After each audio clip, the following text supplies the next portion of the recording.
Hai, Assalamualaikum warahmatullahi wabarakatuh. Kami dari kelompok 2.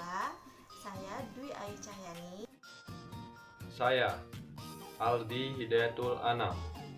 akan membawakan teori tingkah laku menolong prososial. Sebelumnya, apa sih perilaku menolong itu? Perilaku menolong atau helping behavior adalah setiap tindakan yang lebih memberikan keuntungan bagi orang lain daripada terhadap diri sendiri. Menurut Stop dan Wisp juga, perilaku menolong adalah perilaku yang menguntungkan orang lain lebih daripada diri sendiri.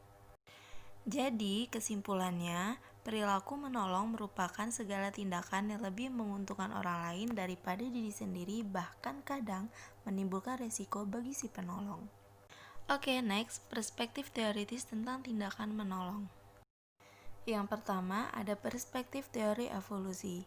Nah, menurut teori evolusi ini, inti dari kehidupan adalah kelangsungan hidup gen, di mana dalam diri manusia telah mendorong manusia memaksimalkan kesempatan berlangsungnya status gen agar tetap lestari. Yang pertama, ada perlindungan kerabat, yaitu orang akan menolong orang lain yang tergolong kerabat dan kerabat yang lebih jauh, di mana kedekatan gen-gen secara biologis membuat manusia terprogram secara alami untuk menolong orang yang masih tergolong kerabatnya. Lalu yang kedua, itu ada timbal balik biologik, atau seseorang menolong karena ia mengantisipasi nih, kelak orang yang ditolong akan menolongnya kembali sebagai balasan, dan bila ia tidak menolong maka kelak ia pun tidak akan mendapat pertolongan.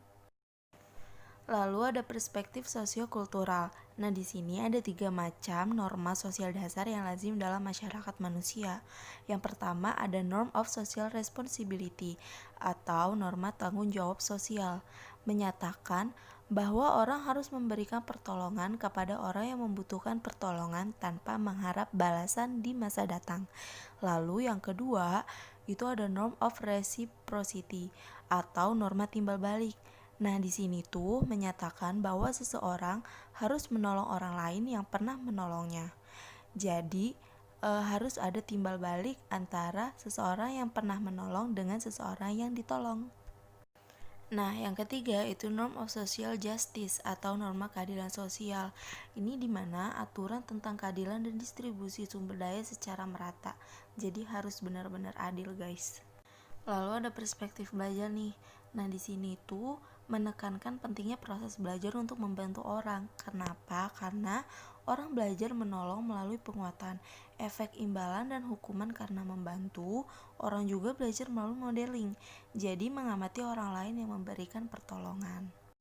Lalu ada teori empati.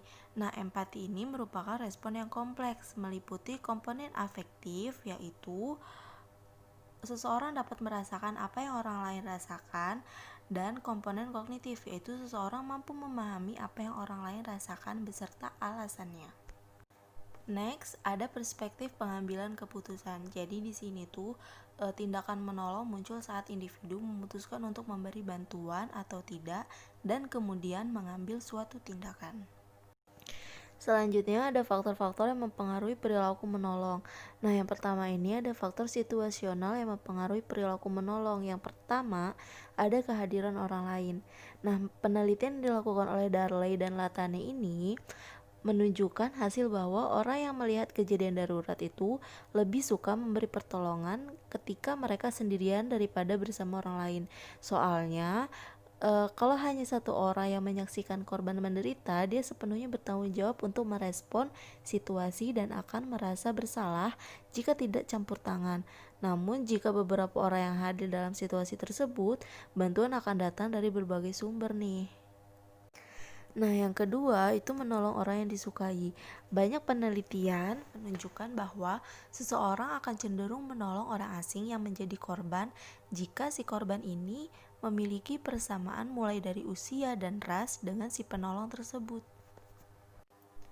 Lalu ada pengorbanan yang harus dikeluarkan. Nah, meskipun calon penolong tidak mengalami kekaburan tanggung jawab, tetapi bila pengorbanan misalkan nih uang, waktu, tenaga, risiko terluka fisik diantisipasi terlalu banyak, maka kecil kemungkinan baginya untuk bertindak prososial. Begitupun sebaliknya, kalau pengorbanan rendah dengan pengukuh kuat, orang akan lebih siap memberi bantuan. Karena apa? Karena ia tidak merasa terlalu banyak dirugikan baik dari waktu, uang, tenaga, dan risiko terluka fisik. Lalu selanjutnya ada desakan waktu nih. Orang yang sibuk dan tergesa-gesa cenderung tidak menolong. Karena apa? Karena mereka mengutamakan kepentingan dan urusan mereka dibanding menolong orang yang sedang membutuhkan pertolongan itu. Sedangkan orang yang punya waktu luang lebih besar kemungkinannya untuk memberikan pertolongan kepada orang yang memerlukan. Selain faktor situasional, ada juga faktor personal yang mempengaruhi perilaku menolong. Nah, yang pertama ini ada suasana hati atau mood. Emosi seseorang itu dapat mempengaruhi kecenderungannya untuk menolong loh. Emosi sendiri sering dibagi menjadi dua bagian, yaitu emosi positif dan emosi negatif. Nah, kalau emosi positif itu, pada umumnya seseorang yang sedang memiliki mood yang baik akan lebih cenderung menampilkan perilaku menolong. Kalau emosi negatif, seseorang yang berada dalam mood negatif ini cenderung kurang dalam menolong orang lain. Kenapa? Karena seseorang yang tidak senang atau unhappy sedang fokus pada masalahnya, cenderung kurang dalam perilaku prososial. Efek dari bad mood ini terhadap tindakan menolong adalah lebih kompleks. Lalu yang kedua ada sifat. Beberapa penelitian membuktikan terdapat hubungan antara karakteristik seseorang dengan kecenderungannya untuk menolong. Orang yang mempunyai sifat pemaaf atau forgiveness, ia akan mempunyai kecenderungan mudah menolong. Lalu yang ketiga ada jenis kelamin. Peranan gender terhadap kecenderungan seseorang untuk menolong sangat bergantung pada situasi dan bentuk pertolongan yang dibutuhkan. Lalu yang keempat ada usia. Beberapa penelitian menunjukkan bahwa terdapat korelasi positif antara usia dan perilaku menolong. Dengan bertambahnya usia individu akan makin dapat memahami atau menerima norma-norma sosial. Lalu ada bentuk-bentuk perilaku menolong. Menurut Weissman dan Deux, dibedakan berdasarkan tingkat pengorbanan pelaku ke dalam 3 bentuk tindakan, yaitu favor, donation, dan intervention in emergency. Nah, yang pertama nih, favor. Favor itu bisa diartikan sebagai tindakan membantu orang lain di mana usaha membantu tersebut tidak banyak membutuhkan pengorbanan atau pengorbanannya yang kecil. Nah, pengorbanan yang dimaksud di sini itu berupa pengorbanan tenaga, usaha, dan waktu. Walaupun pengorbanan yang diberikan pelaku kecil, namun dampak dari tindakan ini menguntungkan bagi orang lain. Nah, yang kedua itu ada donation, atau perilaku ini disebut juga dengan perilaku menyumbang terhadap seseorang atau organisasi yang memerlukan. Tindakan ini membutuhkan pengorbanan materi berupa uang ataupun barang. Lalu yang terakhir ada intervention in emergency. Nah, di sini merupakan perilaku memberikan bantuan kepada orang lain yang dilakukan dalam kondisi stressful atau pada situasi gawat darurat. Nah, dengan kemungkinan keuntungan yang sangat kecil bagi yang melakukan, dalam melakukan tindakan ini dapat mengundang ancaman keselamatan diri dari penolong. Oleh karena itu, penolong berkorban besar dan memungkinkan mendapatkan keuntungan yang sangat kecil dari tindakan ini. Contohnya, membantu menyelamatkan orang yang terjebak di lokasi kebakaran. Nah, itu saja penjelasan dari saya tentang teori prososial. Selanjutnya, rekan saya, Aldi Hidayatul Anam, akan menjelaskan salah satu contoh dari sikap prososial. Check it out. Baik, di sini saya akan menjelaskan tentang mata kuliah psikologi sosial yang bertema menolong orang. Dalam fenomena di lingkungan sekitar, tentunya menolong orang adalah sebuah keharusan atau kewajiban daripada manusia dalam memenuhi kebutuhan sifatnya manusiawi. Menolong pun itu tidak hanya sebatas dengan pertolongan tindakan melalui menolong secara emosional ataupun dengan rasa simpati, empati, dan sebagainya. Jadi menolong itu ada yang berupa tindakan dan ada yang berupa dengan sentuhan hati yang paling dalam.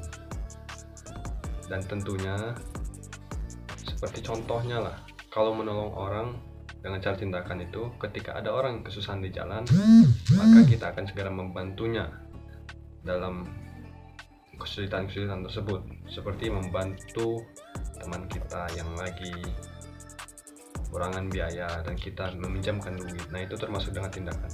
Akan tetapi kalau kita membantu secara emosional, itu seperti contohnya ketika teman kita mengalami pusing karena skripsi atau proposal yang belum di ACC, maka kita selalu mensupport atau memotivasi teman kita agar terus semangat dalam mengerjakan dan menggarap proposal skripsi tersebut. Jadi butuh dorongan support secara tenaga dan secara emosional. Dan kedua-duanya ini adalah, kalau dalam ruang lingkup agama, ada konteksnya jasmani, ada konteksnya rohani. Manusia ada dua unsur, dua tersebut. Baik, selanjutnya kita di sini berbicara tentang menolong orang dalam perspektif psikologi sosial. Psikologi sosial ini kan membahas tentang bagaimana ruang lingkup manusia ini dilihat dengan cara pendekatan-pendekatan secara ilmu kejiwaan, dan menolong orang itu termasuk di dalamnya. Maka menolong orang ketika orang curhat dengan kita, itu harus kita ada tanggapan.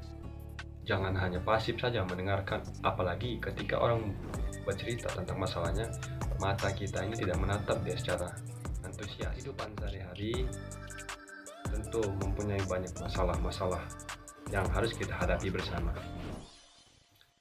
Dan masalah-masalah itu perlu ada solusinya. Ada beberapa bagian solusi yang memang harus diselesaikan secara sendiri, dan ada pula permasalahan-permasalahan tersebut diselesaikan dengan cara bercerita terhadap orang lain.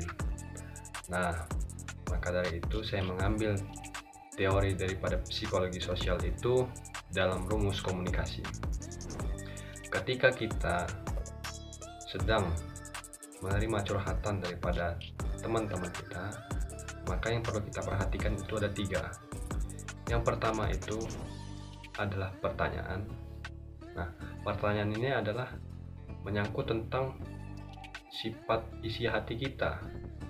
Itu menentukan gerak pertanyaan-pertanyaan yang menjurus kepada simpati terhadap dia atau empati terhadap dia, ataupun dengan sekedar hanya ingin tahu saja. Nah, itulah pentingnya. Dan yang kedua adalah pujian. Pujian itu adalah sebuah kebutuhan alami daripada manusia, mengingat kebutuhan tersebut masuk ke dalam piramida dalam teorinya Abraham Maslow. Pujian itu bagian daripada kebutuhan hidup manusia itu sendiri. Maka ketika orang sedang galau terhadap masalah-masalah seperti skripsi, kamu puji saja. Pujian dengan cara positif, secara proporsional, dan lain sebagainya. Dan selanjutnya itu dengan timbal balik. Ketika kita berbicara dengan teman sekitar atau mendengarkan curhatan dia, maka harus ada timbal baliknya, teman-teman. Timbal balik tersebut gunanya apa? Agar supaya teman kita tersebut melihat kita dengan terbuka. Artinya kita mendengarkan cerita yang diceritakan oleh dia tersebut. Jadi yang dia katakan, jawab saja, walaupun simple, sederhana, itu adalah manifestasi daripada kepedulian kita terhadap cerita yang diceritakan oleh dia tersebut. Maka dari itu, psikologi sosial ini ada juga hubungannya dengan psikologi komunikasi yang akan dibahas